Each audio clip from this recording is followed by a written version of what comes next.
What's up, everybody? It's me, your boy, Daniel.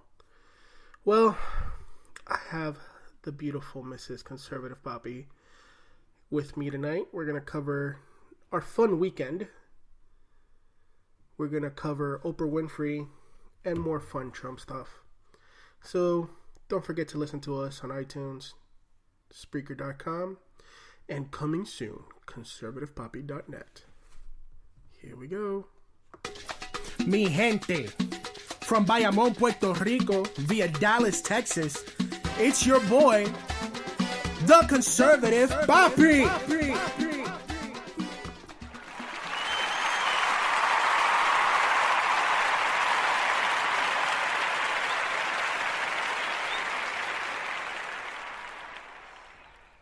So, what's up, everybody?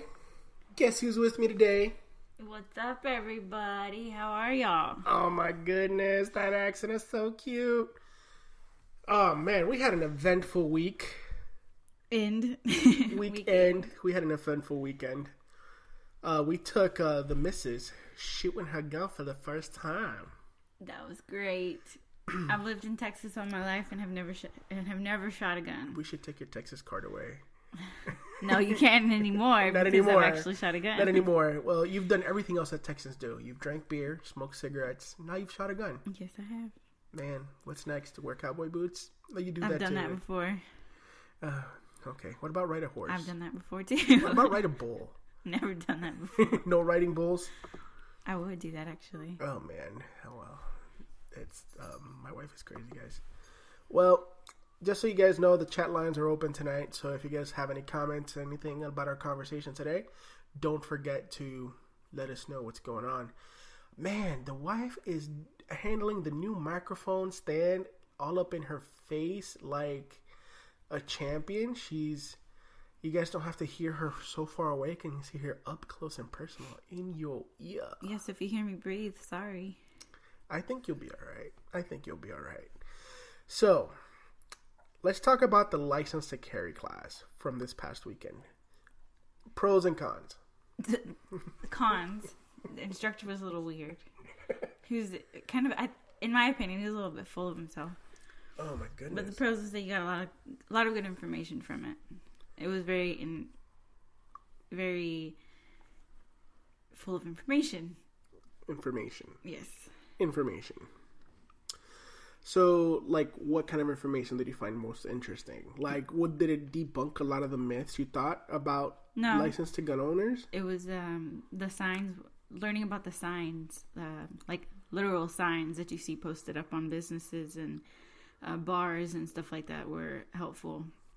Okay. Like learning what they actually meant, not just reading them, because sometimes you read them and you're like, does it actually mean that? Yeah. I mean, for me, and for a lot of things, it was being such a hardcore conservative, as you know this because you've married me. What it was is learning how many laws are already on the books in Texas alone, not saying California or New York, preventing gun owners and people who are licensed to carry from basically handling their Second Amendment right, being able to do whatever they please with a gun. You know, you can't do whatever you please. You have consequences, but being able to walk freely with a gun, like, this is one of the most, I hate to use the word, one of the more liberal states when it comes to guns, that you can do pretty much almost anything you want. Yeah. But there's still a lot of hardcore restrictions. Well, yeah, because there's still a lot of hardcore psychos out there that own guns. Oh, yeah. I mean, but I thought some of the stats were interesting, right? Some of the crazy stats just in the Dallas area alone. The percentages were definitely crazy. What was one of the percentages that he gave us of... Gun deaths by gun owners committed by either accident or murder was less than 0.1%. Yeah, it was a lot lower. And it was, what I thought was interesting was that he compared it to accidental deaths by hospital. Accidental deaths by falling in your home. No, that was by hospital. hospital deaths. Oh yeah, Accidental hospital deaths. The accidental hospital deaths were were higher. I thought that was interesting. I thought those stats were more interesting than the actual class itself. Yeah, that was the most interesting part to me. Another thing was that, you know, it was 0.000195 of the population is actually registered, licensed gun holders. I mean, I can see that. That's roughly about 15,000 people across the United States. I can see that. And yet, the liberal left, the so-called gun control party, wants to take those 15,000 people that protect not only their families and not only other people and themselves, want to take their right to carry a gun. I can see that because a lot of people that are licensed for the most part are more responsible, but they don't want to. They don't want to see that side. All they see are the people that are not registered. I mean, they are the ones that go crazy. Yeah, I know, that's crazy. That's all they see. I mean, they were talking about that in Texas since 1995. There's only been five, not 50, not 15, cinco, 1, 2, 3, 4, 5 deaths or crimes committed by licensed gun owners. Wow. 5 since 1995. That's the year I was born. So, don't get me wrong. Any death in the hand of a gun should be looked at, should be investigated. They should be prosecuted to the end. And I'm sure it's crimes that are actual crimes, not like self-defense, because that's self-defense. That doesn't count. Self-defense, yes, that's one of those things. And it was actual crimes. Like one of the examples they gave us of an actual crime that happened here in Texas, in East Texas, in the Port Arthur area. A couple was running a ragtag gun school, hated each other, ended up getting... Hated each other? Hated each other. Oh, wow. And ended up shooting... The husband ended up legally shooting... Well, like he illegally shot. Okay, so... He murdered her, he was licensed... He was licensed to carry in the state of Texas. Not licensed to kill. He was also a licensed instructor. But not licensed to kill. And he shot his wife over something stupid. That's crazy. And he was that's one of the 5 deaths since 1995 that occurred in the hands of a licensed gun owner. That whole class, if anything, cleared up a lot of the myths that's in the media. Yeah. It's the attack on gun owners is, to me, comparable to the attack on women, to the war on women. Women have been, I don't want to say it in a bad way, because there's a lot of good women who do a lot of good work, but there's been women, especially in entertainment, that have been attacked unjustly, especially if you're Harvey Weinstein or one of the victims of Bill Cosby or Matt Lauer. If you're one of those, you deserve your day in court. You deserve your day of justice. That's what I'm trying to say. But on the same boat, I hate to compare it this way, but licensed gun owners are on that same. Every time there's a mass shooting, because some crazy guy decided to open fire on a school, Las Vegas, San Bernardino. Church shooting. We all tend to blame the gun community. Yet the gun community statistically by law is required to conduct themselves in a more professional, more courteous, more mentally stable. You have to be. Because in one thing, whenever you're a licensed gun owner, you can't have any felonies when you're a licensed gun owner. And when you're a licensed gun owner, you also, if you are around anybody that has felonies, that person can't be around you either. When you have a gun in in your presence. I know that because I know somebody who has felonies, and he's told me that before. Yeah, basically. I mean, it's the laws here in Texas, they're not unreasonable. You know, you can't be in a school, you can't be in a voting booth. In the actual building. Within 100 feet of the building. Right, we actually learned that too. But some of the laws are crazy. You know, like if you're, for example, if you're a smoker, if you have a gun and you're smoking a cigarette and there's all of a sudden a couple of kids from a high school start holding basketball practice outside, well, guess what? Now you gotta leave. And, you know, now you're not gonna go. That it's unfair to the person because it's almost like the license to carry is almost like you're restricting your own freedoms. But at the same time, you also have a lot of power in your hands. So it's a trade-off. It's a trade-off. It's kind of just common sense. Like, certain places where you are restricted, it's kind of just common sense. I mean, why? I mean, in a voting area. I mean, we don't want to do no Colombian, you know, voting tactics over here. Like, vote for Pedro. Exactly. Vote for Pedro. But let's be honest, it's just one of those things, man. It opened up a lot of my eyes on the issue, and it made me a little more hungry for information. Mm-hmm. And it made me hungry to go shooting more in a gun range. In a gun range, no, she's gonna shoot me, guys. Whatever. I'm a little scared, but no, the whole situation, it really, really opened my eyes a lot. When it came to everything that they were covering, it was one of those things where you're like, wow, the gun issue is a lot deeper than just, you know, a couple of, you know, 10-second or 5-minute news clips on the news. Now it's, you know, there's actual hard CDC numbers that statistics show that gun deaths in America aren't the leading cause of death. I mean, it's an issue, and I'm sorry if you guys hear the dog on the background. We're recording from the house today.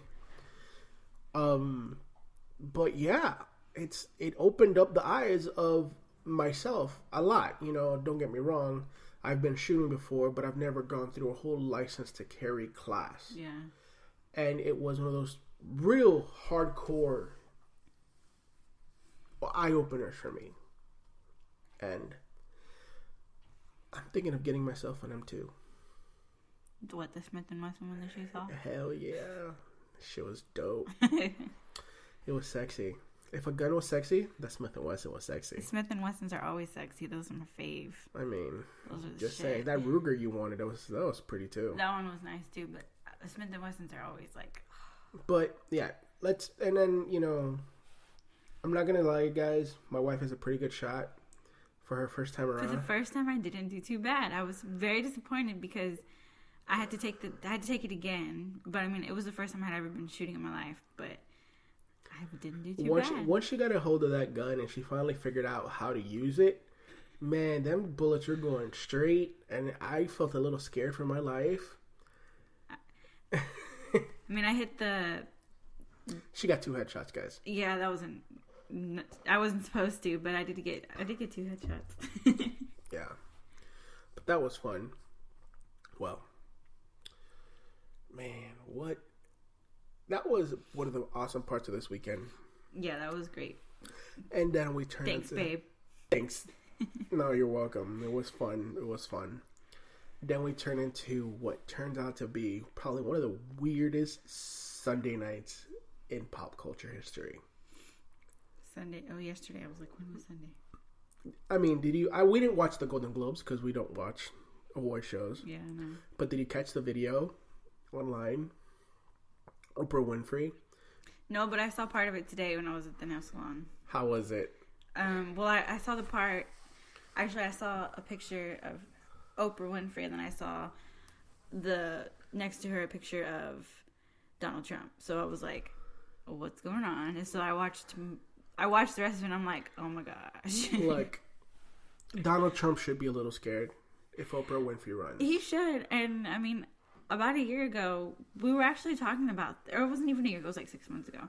I remember you had mentioned it was to your dad or somebody. You're like, what if Oprah Winfrey ran? He's like, that's not going to happen. I mean, it didn't look like it's going to happen, but in reality, after last night's speech, Well, in reality, after Donald Trump ran for president and after, who was it, Kid Rock? Oh, God, Kid Rock. And, I don't know. Is he still running for Senate? I don't know. But just after everything, I mean, you never know. Lord, it was an insane thing. And to me, I didn't hear everything. And she talked a lot about her childhood and her parents and how were her humble beginnings, which I think America loves that story. America loves the rags to riches story. And Oprah Winfrey definitely has that story. It definitely has it. She is down to a T. I mean, Donald Trump has like more middle class to riches story. He has riches to riches story. He's riches to riches story. But America, I think America, Republican or Democrat, black, white, or yellow. Doesn't matter where you're from. Hispanic. We love, like we love Rocky. We love the rags to riches. We love it. And she's scary because she's very well spoken. Yeah, she is. She's a media person, so she knows how to deal with social media. She's been doing it longer since 1980. Well, about the same amount of time as him, but I mean, she's just, and on top of that, she's a black woman, and she's not ugly. No, she's not ugly. I mean, she's not my cup of tea, but she's very elegant for herself. She's a woman and very well put together. Yes. So. I don't know if she can handle, or if she will run. I know, the left, the mainstream, the CNNs and the MSNBCs are like lactating at the nipples to have her run. To me, there's not any doubt in my mind that she can't handle it. It's just I don't know if she would actually do it. She runs a network. Exactly. That's why I said I don't think that there's not a doubt in my mind that she can't handle it. It's just. I don't know if she'll actually do it because she has all this other stuff going on. Oh yeah, I mean, why would she want to do it? That's another thing. I don't even know why Donald Trump wanted to do it. Well, yeah, I don't even know. I mean, is it a narcissistic thing? Maybe. When you have that much money, you get like, oh, I got all the money in the world. Let me get some power. What else am I gonna do? But I don't know if she can. Okay, let's break this down and be honest about this, right? If Oprah Winfrey runs, it's a scary matchup. She has no record. So neither did Donald Trump. Exactly my point. It's scary. It's scary because she has no record. We don't know where she leans on her issues. All we know really politically is that she's endorsed Democrats in the past. More recently, Obama, both terms, funded a lot of his campaign. Other than that, she's pretty quiet on the mic when it comes to politics. And that's what makes it scary because you don't know what she's going to do. Oh my God. I mean, I'm not saying, look, if she runs and she's all for low taxes and she's all for social programs, cool. But if she's a hardcore leftist like Bernie Sanders, that scares the shit out of me. And people are going to go for it because they went for Bernie, for Bernie whenever he was running against. Oh God, dude, that was crazy. And it's Oprah, so she has more of a face for Oprah saying, "Well, everybody needs a universal income. You get one. You get one. Everybody gets one. You get welfare. Oh my God. You get welfare. Everybody gets welfare. Be approved for welfare, and then where's it going to come from? Her bank account, I hope. Probably, hopefully. Not probably. I mean, everybody will get a Kia Soul. You get a Kia Soul. You get a Kia Soul. You get a Kia Soul. Everybody gets a Kia Soul. But that's the scary part. Yeah, that is. Because while you can hate Trump for the shit he says, and justifiably so, he's earned that hate, right? Mm-hmm. You can't argue with his policies. I mean, you can. People can. But when it comes to getting reelected, the dude squeaked one out his ass in the last year. And I mean it out his ass. Yeah. And I'm not saying this because I hate Trump. I don't even like Trump. I just don't hate the guy. I try to look at it in a very objective way. You can hate his personality, what he says, but when you look at hate his Twitter. Well, his Twitter is just bullshit. He stays up all night. The guy never sleeps. But when it comes to his policies, they are working. They are. I mean, he's in the process of renegotiating NAFTA. He pulled out of TPP. While there's people online who say TPP never went through, TPP was signed. We're no longer taking advantage of TPP. We're renegotiating trade deficits with China, Japan, Mexico, Canada. Companies are moving back into the U.S. in groves. For the first time in over 20 years, companies are giving surplus bonuses to their employees. Mm-hmm. Tax cuts, biggest tax cuts. And I mean this since the Reagan administration. We went from a 13 bracket tax system to 3 brackets while keeping all the deductions. Wow. He made it simpler. Yes.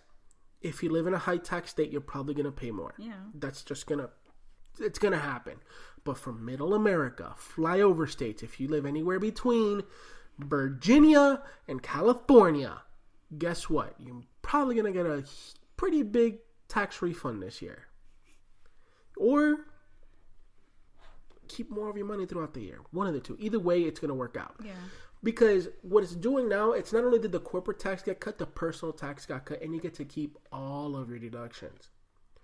Now, I'm going to have a tax expert on the podcast, hopefully within the next few episodes, while I try to lock down some of the for the series I'm doing for the veterans. But this is the first podcast of the year, so me and the missus are just going to talk to you guys for the next 30 minutes or so. But in reality, you can't argue with the policies. You can say, well, he's going to cause a war. Well, North Korea has been on a path to war since God knows how long anyway. It's just we finally have somebody to say, fuck it. Yeah. Call them names and go back and forth on Twitter, make them feel really, really, really insecure. Twitter war right now. That's exactly what it is. It's a Twitter war. It's a global Twitter war versus North Korea. And who will win?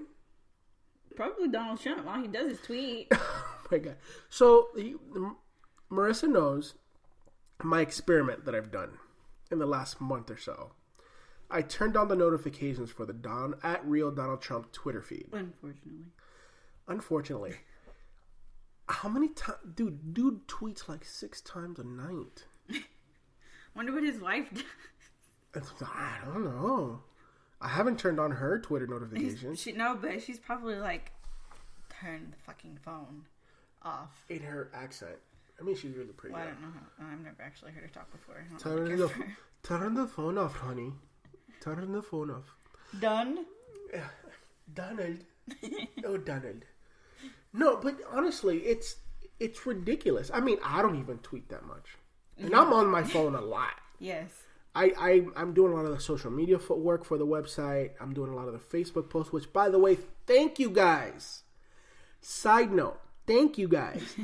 Facebook page, Conservative Papi, has reached 1,000 likes. 1,000 likes and 1,038 follows. Holy crap. That is a milestone in this podcast. That is a milestone for us here. This is crazy. Well, guys, back to what I was saying. He does a lot of stuff. And you can love it or hate it. There's people on the Trump campaign and the Trump wagon that love it. But I'm not on the Trump wagon. I'm not against the Trump wagon. I'm just a conservative Hispanic guy that wants to see America do well. Simple fact. He's helping when it comes to the stuff that matters. I mean, besides the Twitter stuff. I mean, the dude is cutting taxes. He's putting money back in the American people's pockets. I mean, even Bill Clinton's top aide back in the 90s said it. It's the economy, stupid. You fix the economy, which, by the way, it's the highest it's been since freaking 2008. It's hit historically high 2,500 points or whatever it was. You know who was elected in 2008? Your boy Obama. Oh! Dun, dun, dun. But no, in our reality, let's look at things from an honest point of view. You can't really hate on his policies. You can hate on some of the people in his administration. I'm starting to dislike Jeff Sessions. The dude, it's all the stuff coming out from the Alabama days and trying to fight some black voters, and now trying to overturn the states' rights to handle the weed how they please. And all that's happening, I think that's a states' rights issue. I don't necessarily think it's a federal government issue. If Texas doesn't want to have find weed illegal, cool. If they find it legal here, but we go to Colorado, we can smoke it. Right. We go to Nevada or Florida or wherever. It's state by state. I think that's the way most laws should be. Yeah. I mean, it makes it. Sometimes I think it depends on the law, but because sometimes it makes it a little confusing, especially if you travel a lot. But stuff like that, like marijuana, I think it should be state by state. Marijuana, alcohol, drugs in general should be handled state by state. Yeah. Because it depends on what kind of people live there. I mean, if there's any state that needs to legalize that shit, it's California. I mean, they have medical marijuana legalized. Yeah. But full recreational legalization, because they need to get out of debt somehow. They need those homeless people. I mean, they need to figure out where all the extra money is going to come from. And if they have that extra marijuana money, tax money. I mean, every person that I know that lives in California is finding a way to get out. Yeah. From the ridiculous taxing of the gasoline and property tax, and they're not building homes and the fires. California is ridiculously expensive. It's called Commie California for a reason. California.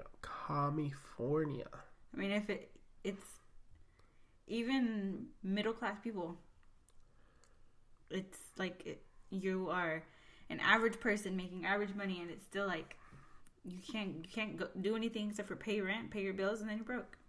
And somehow people still find a way to go party in LA. Yeah, somehow. But then they're homeless. Homeless. Yeah. Or hookers. Yeah, well. I don't know. But that's the issue. So, we're in 2018. Oh my gosh. Can you believe it? No. Can you believe we made it through 2017? No. Can you believe that this little thing we started back in May? Almost. It's been 8 months.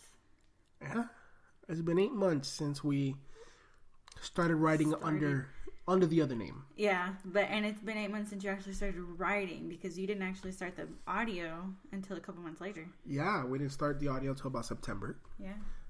We're in 2018. We're at 1,000 followers on Facebook. Instagram is growing.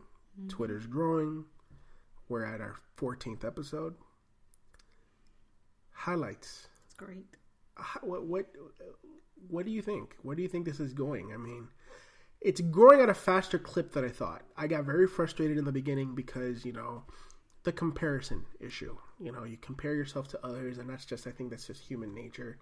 You tend to compare yourself to people you want to be like, the Joe Rogans of the world. Well, that's normal, but I think you specifically, you're like, well, it's not growing fast enough, and it's like, dude, chill, calm down. Yeah. You're like, if in a year I don't have this many followers, this is not going to work. I'm like, calm down. You still have a long ways to go. Yeah, well, we're here, and I think... And you're also not... You also didn't start off as a famous person. No, of course. I mean, Joe Rogan was already famous for Fear Factor and kind of stand up, but let's be honest. I mean, you guys, the audience, have been so amazing as we grow. I mean, this is the first episode of 2018. Mm-hmm. We did I did a solo podcast for the end of 2017, and I thought it was amazing, but the process of growing into this thing. You've definitely improved a lot. It's been amazing. I mean, I think that ever since we switched to audio and writing alone instead of trying to do videos, I think we've seen more growth for sure. We've seen more growth. We've seen more interaction. We've been putting in time, I think. Yep. I mean, you were there. You were there when we were doing the podcast with Bondi. You weren't talking, but you were there. Oh, yeah, in the background. That was cool. I think that one was my favorite. Not just because Bondi's one of my favorite people, but because it was just cool just to see you guys interact, and she's fun, and it was just really cool. Yeah, I mean, I think my favorite podcast has the 2 with you, now the 3rd with you. I wish you would be my full-time. This is the 3rd one? This is the 3rd one. Yeah. We did the Columbus Day episode. Oh, yeah, that random Columbus Day 15-minute episode back in the 15-minute days. That was weird. Then we did the marriage podcast. Yeah. Which that one was fun.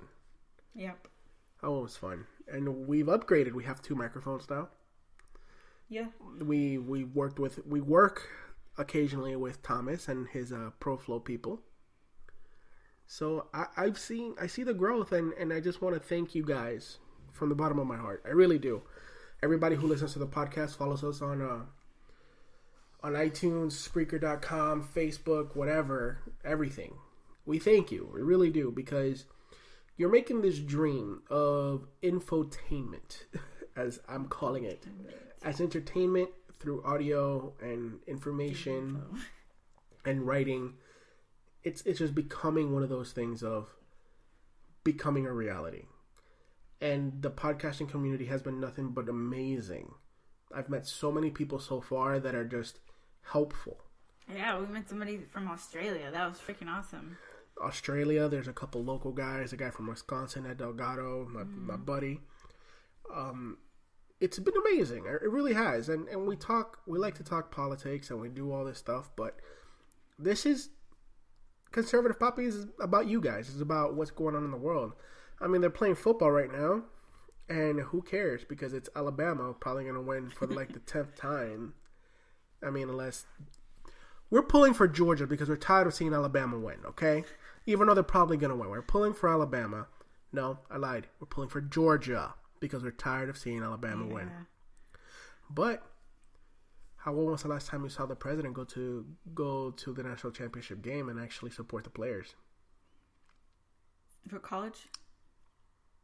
I don't know. Yeah, well, Trump was there today. Oh, was he? He was there during the national anthem, and I think he's watching the game today. Oh. People want to hate on this guy, and this is an honest thing. I will say this again till I'm blue in the face. I'm not a Trump hater. I'm not a Trump lover. Mm-hmm. I just criticize where criticizing needs to be done, and I praise where praising needs to be done. The guy is America first for sure. The guy is America first for sure. He doesn't always say the right things. No, he definitely doesn't. Fuck no, he doesn't. He doesn't always do the right things. I don't think he's really a people person. He's a business person, but that doesn't necessarily mean you're a people person. But look at the results that it's yielding. Yeah. The results that are yielding for the United States, at least in the last year, are good. Mm-hmm. Are good. You can't argue with those things. You really honestly can't. If anybody wants to argue with the results that are going on, not only nationally, but internationally, the way countries are finally starting to take us seriously again, with an exception to Prince Harry and Angela Merkel out of Germany, we're finally being taken seriously. I think it's a good deal. Nope, excuse me, guys. Nobody took it seriously during, the Bush administration because Bush was Bush. The only thing that they took seriously was the military. Mm. He wasn't negotiating trade deals. He was capitulating to the world. Obama did the same thing. So did Clinton. Bush, unfortunately, did the same thing. Since Reagan, we haven't had this kind of leadership. And I'm happy to see that. It's not the prettiest thing to watch. Sometimes very frustrating. No, not really. It's very frustrating. Physically frustrating. God, sometimes I don't even watch the news. I'm like, oh my God, he's on the news again. It's like Trump. Oh his face. God. Oh, I wanted to run this by you before we close out. I know it's been a couple of days since the new year. Actually, 8 days since the new year. But I can't stop thinking about the shitty performance from Mariah Carey. From Mariah Carey. It's funny. I can't stop thinking about. I love Britney Spears as a singer. Well, I mean, I loved her when I was oh baby. yeah, in that era, because I was in middle school then. But it's bad whenever you have to say that Britney Spears did better than Mariah Carey, because it's Mariah Carey. You would think that Mariah Carey would like sing the shit out of Britney. Oh yeah. But that performance, Britney Spears did better than Mariah Carey. It hurts so much. She's just not the same. You said it. You said it 100%. I mean, I love music, and I'm not a singer, so she can still sing circles around me, and this is just my opinion. Based on fact, I have no idea. My wife is a singer between both of us, but she just doesn't have the range she had when she was younger. No. And I think that's okay. Well, I mean, she's getting older. She's had twins. I mean, your voice changes as you get older, but if your voice changes, you gotta change with it. Like, use songs that you. I mean, let's take a good example. And I know it's rock and roll, and it's not the same kind of music, but it's singing. And look at the Eagles. They used to do that song "To the Limit" back in the 70s with that really high pitched voice, and they don't do that shit anymore. They do an acoustic version of it, but they don't go. But it's not the same. It's not the same octave. It's not. They don't sing it the same way anymore. I mean, look at what's the boy's name? Justin Bieber. He doesn't sing the same songs that he used to when he was 12 years old. Exactly. He doesn't sing the songs anymore. I think it's a responsibility, right, of the artist, of any artist. Their manager, their everything. Yeah. To steer the talent and to steer yourself into improving with time. And sometimes improving with time is changing with time. Right. So, for example, if I'm still doing these same topics, a year from now, somebody help me. I want to grow. I want to do better things for you guys. I don't just want to stick to the same old Trumpisms that there is in the world. I want to talk about things that matter. Like, relative stuff. Hopefully in a year from now, Trump is just the president. Nobody wants to talk about him because there's bigger things to fry. Mm-hmm. I mean, even though it is an election year, we're probably going to talk so much more about Trump and the effects of him and Oprah Winfrey, maybe. And Oprah Winfrey and the midterm elections and who's going to get voted and who's going to lose seats. And we're going to have those conversations. But when it comes to Mariah Carey and when it comes to her as an artist, she's done so well for so many years. Mm-hmm. I'm not a big fan of her, but I'm a big fan of some of her songs, and especially all the stuff she did back in the day with Boyz II Men, and a lot of the stuff where she really showed her talent. Not that she's not talented, but it's time for her to change it up. Yeah, just a little bit. Change it up and just grow. Her audience is not going anywhere. No, they're still over. There's people holding signs. I love you, Mariah. Marry me, Mariah. I'm like, really? Her audience isn't going anywhere, but it's time for her to kind of grow up a little bit, maybe do more of a jazz album. I mean, with the way her voice sounded, she can do R&B. She can still do R&B. So like a slower R&B, not so much poppy R&B. Yeah, because she's older. Pop is just not. I don't know. But that's what she's known for. Yeah, but not anymore. She's older now. I think she could do more. I don't know. Slower or not high-pitched songs. Well, that's true. I mean, I think we can definitely see her do some great music if she gets the right writers, the right musicians around her, if she's open to going to the more of the Toni Braxton, unbreak my heart, kind of octave, and really exploring a little more of her talent on that side. I think we can see good things from her, but bro, they called that a redemption. That was being nicer. That shit was fucking horrible. And I mean that when she tried to hit that high note on that first song, she even, her face even like oh my gosh, that was horrible. And her second song, she tried. I mean, she saved it on the second song. She did okay, but it still wasn't that good. It was like, you saved it, but dude, your quality is like, And you know what? and I'm just talking shit over here. I really completely am just talking shit because we don't know what's going on. Maybe she has, vocal nodules or something's wrong that the public doesn't know about.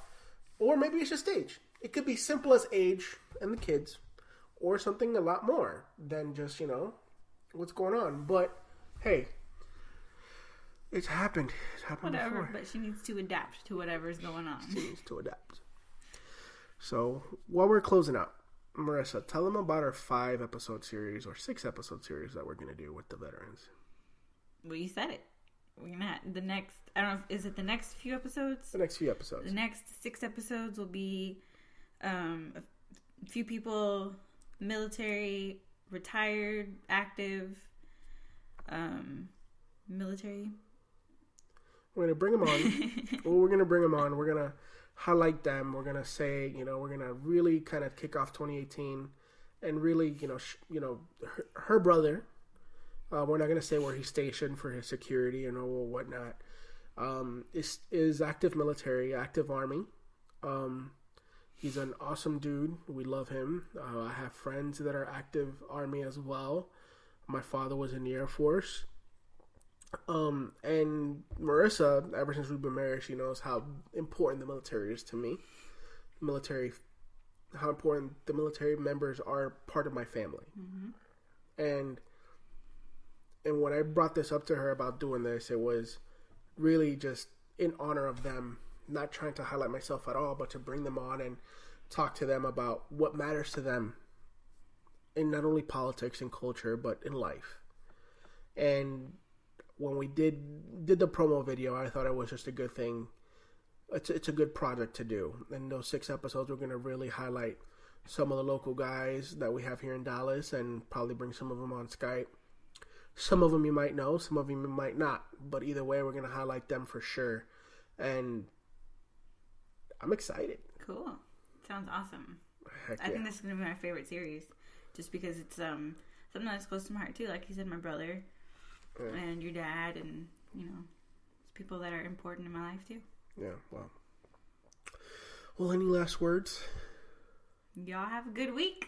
Thanks for having me on again. Oh man, you're welcome.